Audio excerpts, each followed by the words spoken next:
అట్లా నచ్చారు. ఓకే. మరి మీ మ్యారేజ్ లైఫ్ ఎలా ఉంది? అంటే ఎన్ని ఇయర్స్ బ్యాక్ అయింది సార్ మీకు 15 marriage? Years back. 15 years back. మరి 15 ఇయర్స్‌లో ఎలా సాగింది మీ చాలా మ్యారేజ్ లైఫ్? బాగుంది. చాలా అట్లా బాగుంది. ఇబ్బంది ఏం లేదు. సపోర్టివ్.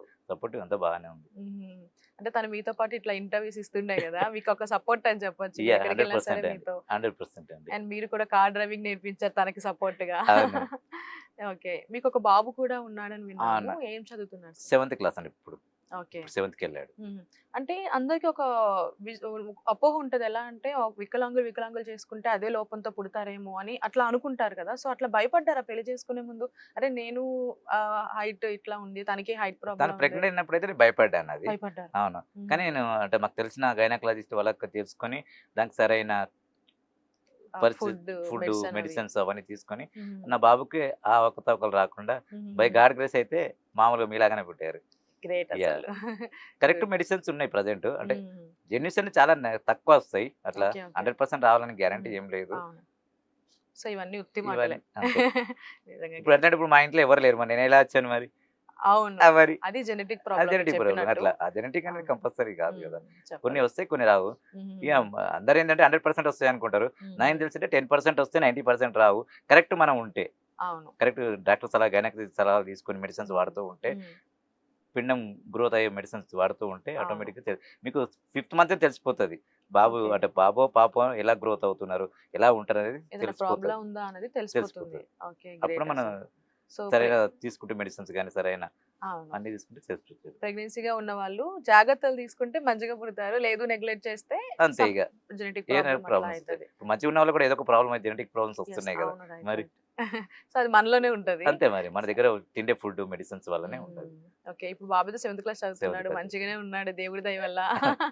ఓకే. గ్రేట్. అంటే ఇప్పుడు మీకు ఫ్యూచర్‌లో అసలు ఎలా ఉండాలి అనుకుంటున్నారు సార్? అంటే ఫ్యూచర్ అంటే ఫ్యూచర్ ఇప్పటికైతే నేను ఏదో ఒక జాబ్ చేసుకుంటూ, అక్కడ ఇక్కడ జాబ్ చేసుకుంటూ జీవనోపాధి కల్పిస్తున్నా. ఇప్పుడు హ్మ్. నాకేందంటే ఇక్కడ మేము ముగ్గురే ఉన్నాం. నేను, నా బాబు, నా భార్యనే. హుహుహు. రేపు పొద్దున నాకేమన్నా అయితే ఎలాగో రేపన్నా ఎవరికైనా అచ్చినోళ్ళు పోక తప్పదు. అవును. అప్పుడు నా ఫ్యామిలీకి సెక్యూరిటీ ఏంది? యెస్. అవును.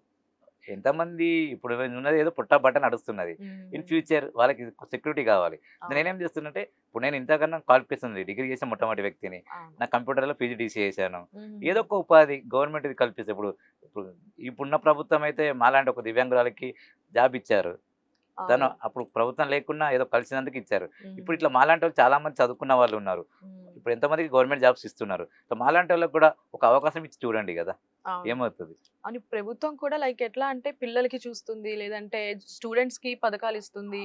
లేదంటే అవును. జాబ్ చేసేవాళ్ళకి పథకాలిస్తుంది గానీ, ఇట్లా వికలాంగులని అంతగా పట్టించుకోవట్లేదు. పట్టించుకోవట్లేదు కరెక్ట్. సో ఎందుకంటే దివ్యాంగులకు ఓన్లీ ఒక పింఛన్ ఇచ్చి, కుక్కకి బిస్కెట్ ఏసినట్టు ఒక 4000, 5000, 6000 పింఛన్ ఇచ్చేసి మీరు బతుకుర్రి అంటే, ఈ హ్మ్. హైదరాబాద్‌లో మెట్రోపాలిటన్ సిటీలో రూ. 6000 ఏం బతుకుతారండి? అసలు ఒక చాలా రూమ్ కష్టం. కిరాయి రూ. 8000 ఉంటది. ఒక హ్మ్. ఫ్యామిలీ బతకాలంటే రూ. 6000 ఎలా బతుకుతారు? వాళ్ళు అవును. ఎంతమందికి మీరు ప్రైవేట్‌లలో కూడా జాబ్స్ ఎక్కడ ఉద్ధరిస్తున్నారు? అవును. మా దగ్గర మేము ఎక్కడికైనా జాబ్ చేయడానికి సిద్ధంగా ఉన్నాము. కానీ పెట్టుకునేటోళ్ళు ఎవరు లేరు గదా! మరి అవును. ఎలా బతకాలి మేమిగ? అసలొక రూ. అందరికి 1,00,000 ఇప్పుడు వచ్చిన వాళ్ళే సర్వైవ్ అవ్వాలంటే కష్టంగా ఉంది మీరు ఇప్పుడున్న రూ. 1,00,000 సిట్యుయేషన్‌లో. అంటారు. ఎలా చెప్తున్నారు? నాకు రూ. 25,000 ఇప్పియండి. నేను హ్మ్. ఎంతో మందిని దివ్యాంగులు నేను బయటకి తెస్తా. అవును. ఆ! మంచి మంచి టాలెంట్ పర్సన్స్ ఉన్నారండి చదువుకున్నారు. నేనొక అవును. మాట చెప్తాను. ఇప్పుడు మీరు ఔట్ సోర్సింగ్ పెడుతున్నారు గదా! హ్మ్. మాలాంటి టెంపరరీలకి బ్లైండ్ గాని, డెఫ్ వాళ్ళకి గాని, ఆర్‌టీఓలలో అక్కడక్కడ పెట్టండి. వాళ్ళకి లేవా? బ్యాంకులలో లేవా? హ్మ్. ప్రైవేట్ సెక్టార్‌లలో ఎందుకు తీసుకుంటలేరు? అసలు. చేయాలనుకున్న మస్తు జాబులు పెట్టొచ్చండి. అవును. మరి మేము చేయడానికి సిద్ధంగా ఉన్నాము. మీరు పెట్టుకోవడానికి సిద్ధంగా లేకుంటే మేమేం జేయాలి? ఇప్పుడు నాకే చాలా మంది ఫోను చేస్తారు. "అన్న నువ్వు ఇంత చదువుకున్నావు. నీకే గవర్నమెంట్ ఆదుకుంటలేదు. హ్మ్. మేము చదువుకొని మేమేం చేయాలంటే" నా దగ్గర ఆన్సర్ లేదు దానికి. అవును. మరి ఇప్పుడు నాకు కార్ డ్రైవింగ్ వస్తది కాబట్టి నేను కార్ డ్రైవింగ్ గురించి నేను చెప్పగలుగుతా. నా చేతనైంది నేను చేయగలుగుతా. ఇప్పుడు గవర్నమెంట్ ప్రభుత్వం గురించి నా దగ్గర ఏం లేదు గదా! నేను హ్మ్. కూడా మీలాంటి ఒక పౌరుడినే. అవును. మరి నేను కొట్లాడుతున్నాను. కానీ ప్రభుత్వానికి నా గోడు ఇనబడట్లేదు.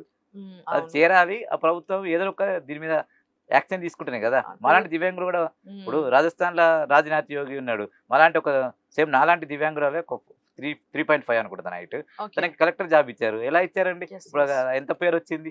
ఆ అవును. ప్రభుత్వాలు 10 కాలాల పాటు చెప్పుకుంటారండి. అవును. అట్లా. మరి నేను ఇప్పుడు కూడా చెప్తున్నా. ఈ ప్రభుత్వంకి ఇట్లా మాలాంటి దివ్యాంగులను ఆదుకోమనని చెప్పండి. ఇప్పుడు హ్మ్. సాధారణ పబ్లిక్‌ని ఆదుకుంటుంది గదా! మాలాంటి దివ్యాంగులకు కనిపిస్తలేరా మనకు తెలవది.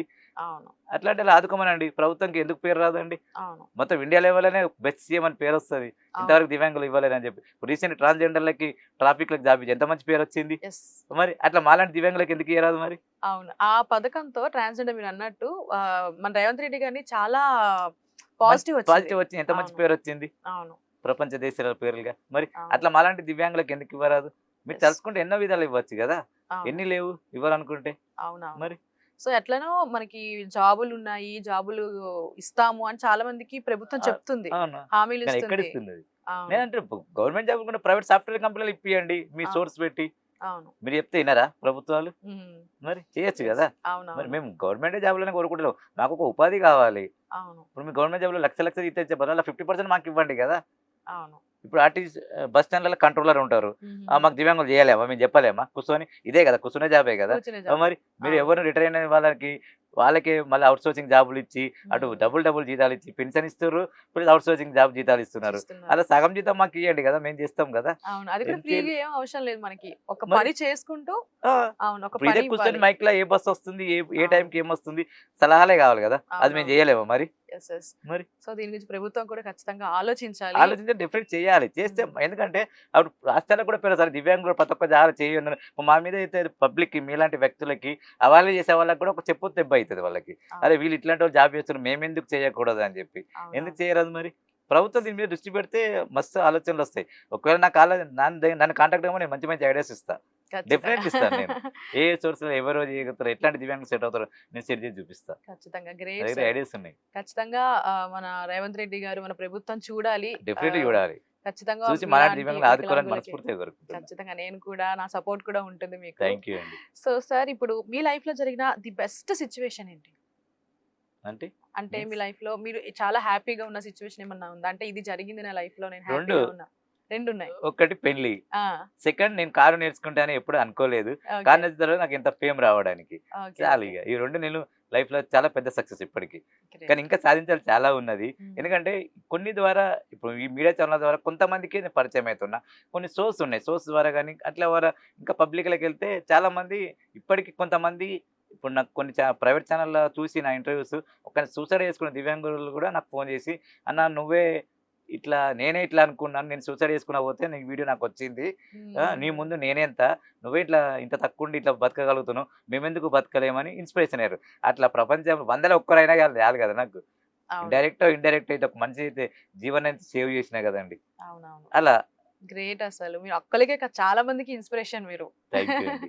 యెస్. అలాగే మీ లైఫ్‌లో జరిగిన ది వర్స్ట్ సిట్యుయేషన్ ఏమన్నా ఉందా? అంటే మీరు ఫేస్ చేసిన సిట్యుయేషన్? అది అంటే అనుకోవచ్చు. కాలేజ్ లైఫ్ అనుకోవచ్చు. హుహుహు. ఎందుకంటే నేను పుట్టి పెరిగిన సర్కిల్ అంతా గవర్నమెంట్ స్కూల్‌లో. ఓకే. నేను చిన్నప్పటి నుంచి అంటే స శిశు నుంచి 10థ్ వరకి ఒకటే స్కూల్‌లో చదువుకున్నా కాబట్టి, హుహుహు. అప్పుడు నేను ఇలా ఉన్నా అని నాకు తెలవదు. ఓకే. ఓకే. ఎందుకంటే నాకున్న సర్కిల్ గూడా మా ఇంట్లో పేరెంట్స్ గూడా హ్మ్. నేను ఇలా ఉన్నా అని చెప్పి ఎప్పుడు నన్ను ఒక డిఫరెంట్‌గా చూడలేరు. ఓకే. ఎప్పుడైతే ఓకే. నేను కాలేజ్ లైఫ్ కొత్త ప్రపంచానికెళ్ళానో అప్పుడు నన్ను కామెంట్ చేయడము, ఓకే. ఇవన్నీ స్టార్ట్ అయినాయి. ఓకే. అప్పుడు స్కూల్ నేను లైఫ్‌లో ఎందుకు ఉండేటప్పుడు బతికాను అన్న ఒక హ్మ్. థాట్ అయితే వచ్చింది. ఓకే. ఓకే. దాని తర్వాత ఇట్లా గాదు. నాకేంటంటే మా డ్యాడీ నాకు బాగా సపోర్టివ్ ఉండే. హుహుహు. మోటివేషన్ టైప్‌లో. నేను అడిగాను. మరి నేను ఎందుకు ఇట్లా ఉన్నాను? అందరూ ఇట్లా అంటున్నారు నన్ను అంటే, మా డ్యాడీ ఒక్కటే చేయి చూపించి ఒకటే చెప్పారు. మన చేతికున్న 5 వేలే సమానం లేనప్పుడు, ఒక్క తల్లి కడుపులో పుట్టిన ముగ్గురు అన్నదమ్ములు ఎలా సమానంగా ఉంటారని. ఓకే. నాకది ఎక్కడో కొట్టింది. ఇది కరెక్టే కదా! మరి హ్మ్. నేను అప్పటి నుంచి నేను దాన్ని పాజిటివ్‌గా ఎళ్ళాను. ఇప్పుడు ఏనుగెళ్తే కుక్కలు మురుగుతాయి. ఇప్పుడు అవును. చిరంజీవి గాని, వెంకటేష్ గాని ఎనీ సెలబ్రిటీ అయినప్పుడు 100 మంది చూస్తారు. ఆయన కూడా హ్మ్. మీలాంటి హైట్, పర్సనాలిటీ ఉన్న వ్యక్తి, మీలాంటి సేమ్ వ్యక్తి. ఎందుకు ఓకే. చూస్తారు? ఒక సెలబ్రిటీ అని. ఇప్పుడు నన్ను చూస్తుంటే నేను ఒక సెలబ్రిటీని అని అవును. నేను అట్లా మోటివేషన్ అయ్యి ఎవ్వరు ఏం చూసినా ఇంతవరకు నేను ఎవరు కూడా నన్ను వల్గర్ కామెంట్ చేసినా వాళ్ళకి నేను రిపీట్ ఏమి అనను వాళ్ళని. నేను ఒక హుహుహు. సెలబ్రిటీ అని ఫీల్ అయ్యి వెళ్ళిపోతుంటా. అంతే. అంతే.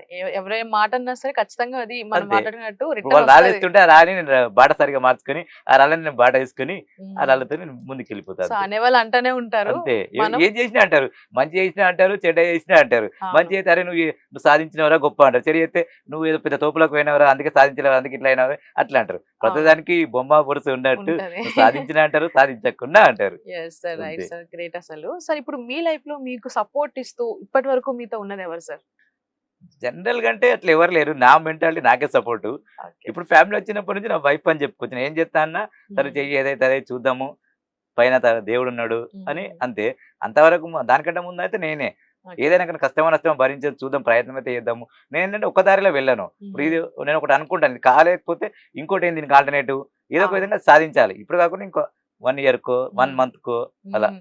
ఒక ప్రాబ్లమ్‌కి సొల్యూషన్ సొల్యూషన్స్ వెతుకుతాను. ఉంటాయి. మనం అది సొల్యూషన్ చాలా చూసుకోవాలి. దారులుంటాయి గదా! అవును. ఏ దారిలో సొల్యూషన్స్ సాల్వ్ అవుతాయో ఆ దారి వెతుకుతూ ఉంటాను అంతే. Yeah! Sir. Great sir. Sir ఫైనల్‌గా నేను ఏమి చెయ్యలేను, నా వల్ల కాదు అనుకునే వాళ్ళకి మీరేం చెప్తారు? మనం అనుకుంటే ఏదైనా సాధించగలుగుతామండి. సింపుల్ అండి. ఇప్పుడు ఒక చీమ ఒకటి ఎక్కుతది. ఎన్నిసార్లు పడిపోయినా మళ్ళీ ఎందుకు ఎక్కుతది? అది దానికి గమ్యం చేరాలి. నేను కూడా చెప్తా. మీకు ఎవరైనా కావచ్చు, అది ఎలాంటి వ్యక్తి అయినా కావచ్చు. మీరు ఒక్క దాంట్లో ఫెయిల్ అయినంత మాత్రాన ఫెయిల్యూర్ కాదు అది. మీరు ఏం చేయాలనుకున్నారో, మీ హిడెన్ టాలెంట్ మీ దగ్గర ఏముందో, ఆ టాలెంట్‌ని బయటకు తీయండి. దానిలో ముందుకెళ్ళండి. ప్రతి ఒక్కరు. సింపుల్‌గా చెప్తాను. మీరు ఒక దగ్గర పడిపోయారు. గాయమైంది. గాయము సెకండ్స్‌లో అయితది. కానీ మారడానికి ఎంత టైం పడతది? ఒక 3 మంత్స్ పట్టొచ్చు మినిమమ్. మరి 3 మంత్స్ నువ్వు గాయం కోసం ఆగినప్పుడు, నువ్వు లైఫ్ జర్నీని రాత్రికి రాత్రి కోటీశ్వరులు కావాలి, రాత్రికి రాత్రి సక్సెస్ కావాలంటే ఎలా అవుతారు? మీ ప్రయత్నం మీరు చేయండి. అంతే. మంచి జరగడానికి చూడాలి. కొన్ని పేషెన్స్ ఉంటాయి. జరగాలి అంతే. Yes sir, great sir. అసలు నేను నాకు మీతో మాట్లాడినందుకు నేను చాలా హ్యాపీగా ఉండే. చెప్పండి. నేను మాలాంటి వాళ్ళకి ఇది ఒకటే చెప్తాను. ఇప్పుడు నేను నా హైట్ 3 ఫీట్. నా ముందు ఎవరు మాట్లాడినా తల దించుకొని మాట్లాడాలి. నేను ఎవరి ముందు మాట్లాడినా తల ఎత్తుకొని మాట్లాడాలి. That is our capacity. నువ్వు ఎవరి ముందే నువ్వు తల దించుకునే లేవు. నేను తల దించుకోవాలంటే నాకన్నా హైట్ తక్కువ ఉండాలి. నేను జిందగీలో తల దించాను. మరి అప్పుడు మనం గ్రేట్ కదా మరి. మా తోటి దివ్యాంగులు అందరూ గ్రేటే మరి. నిజంగా మరి మా దగ్గర సీఎం వచ్చినా నీ డౌన్ చేసి ఏంది బాబు మీకు ఏం కష్టం వచ్చింది అని అడగాలి. అది కూడా తలదించి తల దించి అడగాలి. అయిపోయి మరి ఇంకేం కావాలి? అదే ఇన్స్పిరేషన్. అట్లా అనుకుని మీరు ముందుకెళ్ళండి. ఎవరు మిమ్మల్ని ఆపుతారు నేను చూస్తాను. Great sir. మనకున్న లోపాన్ని కూడా మనం పాజిటివ్ చేయాలి. కాన్ఫిడెన్స్ లో తీసుకోవాలి. అసలు అంతే మరి. నిజంగా మీరు డెఫినెట్లీ. నిజంగా చాలా మందికి అది నాకు కూడా ఒక ఇన్స్పిరేషన్ అని చెప్పొచ్చు. థ్యాంక్ యూ అండి. అసలు నాకు చాలా హ్యాపీగా ఉంది ఈ రోజు మీతో మాట్లాడి ఇట్లా interview thank you so much. చేసినందుకు. Thank you so much sir. మీరు ఏదైతే అనుకుంటున్నారో ప్రభుత్వం వరకు వెళ్ళాలి, మీకంటే ఒక పర్మనెంట్ సొల్యూషన్ దొరకాలి, మీలాంటి చాలా వాళ్ళకి మీరు ఆదర్శం ఉండాలనుకుంటున్నారు. సో ఖచ్చితంగా అవ్వాలని మనస్ఫూర్తిగా కోరుకుంటున్నాను sir. Thank you so thank much. You so much sir.